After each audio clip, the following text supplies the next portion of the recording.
Salut tout le monde, il est 20h45, voilà, je viens juste de terminer de bosser et j'étais avec des clients qui parlaient de se faire plaisir ce soir, donc qui parlaient de pizza.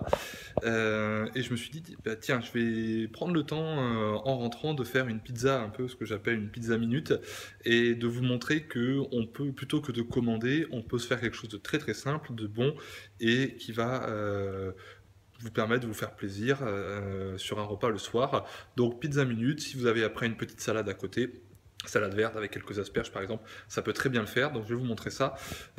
Au niveau des ingrédients, je vais vous montrer de suite ce que je vais prendre. Donc comme je disais, pour la pizza, je vais prendre une faritas qui va me servir de base, enfin compte, plutôt que de faire de la pâte. Je vais mettre un petit peu de chorizo, voilà, donc plutôt que de mettre de la tomate, moi je vais mettre un tout petit peu de crème fraîche.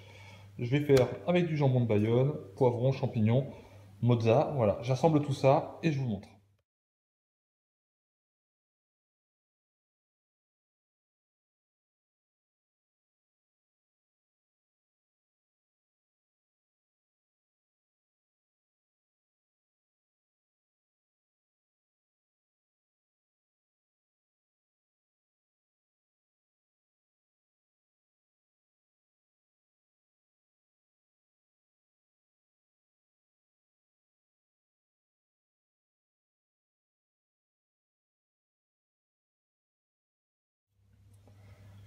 Donc voilà, l'assemblage est fait. Je vous rappelle, il y a une faritas dessous à base de maïs. Personnellement, je l'ai choisi sans huile de palme. J'ai mis un petit peu de crème fraîche, champignons, jambon de Bayonne, poivron.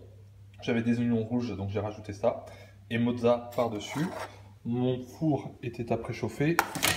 Il était à 180 degrés. Donc là, il est prêt. Ça vous permet de faire ce que vous avez à faire, de préparer pour le lendemain. Et comme ça, ben, voilà, un petit quart d'heure de cuisson, 18 minutes environ. Et on voit ce que ça donne juste après. Et voilà, la pizza minute est prête. Donc oui, en gros, il faut une vingtaine de minutes pour préparer, faire cuire. Donc ça vous laisse le temps de faire quelques trucs à côté. Mais c'est bien pratique. Il y a très peu de glucides. Vous allez récupérer un petit peu, bah, forcément des protéines, oui, et un petit peu de matière grasse à cause de ce qui est fromage. Mais disons que ça va être beaucoup plus contrôlé que si vous l'achetez toute faite en surgelé ou que vous la commandez. Voilà, donc ça c'est beaucoup plus simple, ça permet de faire des petits extras beaucoup plus régulièrement. Voilà, je vous souhaite un très bon appétit. Ciao!